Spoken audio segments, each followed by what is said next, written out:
मित्रों, अपने एक हालिया वीडियो में मैंने बताया था कि इंद्र मिस्र के शासक थे।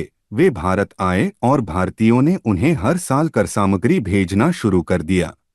ऐसा प्रतीत होता है कि उन्हें और उनके सैनिकों को दसराजन्य युद्ध में भाग लेने के लिए फिर से भारत आना पड़ा, जो परसुनी नदी के तट पर हुआ था, जिसे आज के पंजाब में रावी के नाम से जाना जाता है। ऋग्वेद के मंडल 6 और 7 में भरद्वाज और वशिष्ठ के स्तोत्रों से हमें यह पता चलता है। यह युद्ध नूह के महाप्रलय के लगभग 510 वर्ष बाद हुआ था, जिसे भारत में मनु का महाजल प्रलय कहा जाता है। इससे इस युद्ध का समय लगभग 2790 ईसा पूर्व माना जाता है। अब जब इंद्र पहली बार भारत आए तो उनके सहयोगी राजा भरत, जो बाइबिल में वर्णित शेम थे, वृद्ध थे और अभी भी जीवित थे। वैसे मैं यहाँ जो कहानी बता रहा हूँ वह केवल सीधी सादी नहीं बल्कि जटिल है। कृपया इसे समझने का प्रयास करें।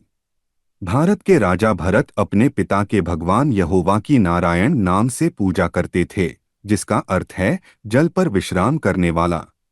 यहाँ किसी को विष्णु को सृष्टिकर्ता नारायण समझने में भ्रमित नहीं होना चाहिए, क्योंकि हम यहाँ विष्णु के जन्म से पहले के समय की बात कर रहे हैं। लेकिन जल्द ही बाइबिल में वर्णित हाम का पुत्र कुश भारत आ गया। वह और उसकी प्रजा नूह और उसके ईश्वर यहोवा, जिन्हें भारत में नारायण कहा जाता है, से घृणा करते थे, क्योंकि नूह ने कुश के पिता हाम को श्राप दिया था और यह बात बाइबिल में पढ़ी जा सकती है। अब कुश को भारत में कश्यप कहा जाता है। वह अपने गोत्र के लोगों विश्वामित्र और कृष्ण के साथ मेसोपोटामिया के किश नगर से आया था। यही कारण है कि कृष्ण ने स्वयं को किशन और विश्वामित्र ने स्वयं को कौशिक कहा। भारत पहुंचने पर कृष्ण ने कुशस्थली नामक एक नगर पर अधिकार कर लिया, संभवतः उनके किसी रिश्तेदार रैवतक से, जो पहले भारत आ गए थे, क्योंकि इस नगर के नाम का अर्थ कुश का स्थान है। मेसोपोटामिया के तीर्थ नगर उरुक के नाम पर, जिसे द्वारका भी कहा जाता था, कृष्ण ने इस शहर का नाम बदलकर द्वारका रख दिया। वैसे मैंने अभी जो कहा वह भारत में कृष्ण के बचपन की सभी कहानियों की सत्यता पर भी सवाल उठाता है, क्योंकि कृष्ण ने अपना बचपन भारत में नहीं बिताया था। इसके अलावा यह भी समझना जरूरी है कि कुश और उनके लोग भारतीय नहीं थे।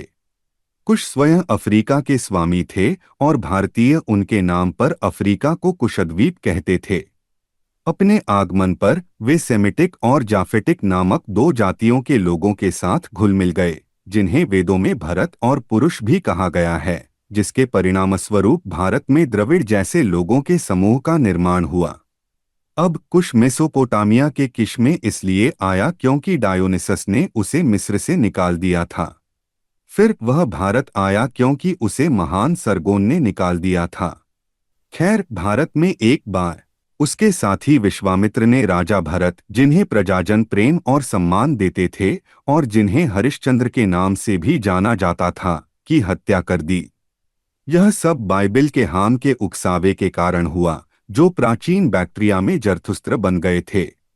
कारण धार्मिक द्वेष। मित्रों, कोई भी इस कहानी को समझ सकता है यदि वह यह जान ले कि कैसे यहोवा परमेश्वर ने राजा भरत की मृत्यु का बदला लिया, जो बाइबिल के शेम थे, जो संपूर्ण सेमिटिक जाति के पूर्वज थे, जिसका प्रमाण ऋग्वेद में मिलता है, बाइबिल में नहीं। अधिक जानकारी के लिए कृपया मेरा वीडियो कामदेव को किसने जलाया देखें। राजा भरत की मृत्यु के बाद उनके पुत्र सुदास सत्ता में आए। 10 राजाओं का एक गठबंधन उनसे युद्ध करने वाला था। तभी इंद्र ने सुदास की मदद से परसुनी नदी, जिसे आजकल रावी नदी के नाम से जाना जाता है, के किनारे बसे कबीलों के गठबंधन को पराजित किया। ऋग्वेदिक ऋचाओं में कहा गया है कि पुख्ता, भलान, अलीना, शिवा और सभी पराजित हुए। वैदिक विद्वान श्रीकांत तलागेरी के अनुसार पराजित कबीले पश्चिम की ओर चले गए, जहां पुख्ता पश्तून बन गए, भलान बलूची बन गए, द्रुह्यु द्रुइड बन गए, पार्थव पार्थियन बन गए और ब्रिगस फ्रीजियन बन गए, जिससे इंडो यूरोपीय लोगों के समूहों की शुरुआत हुई।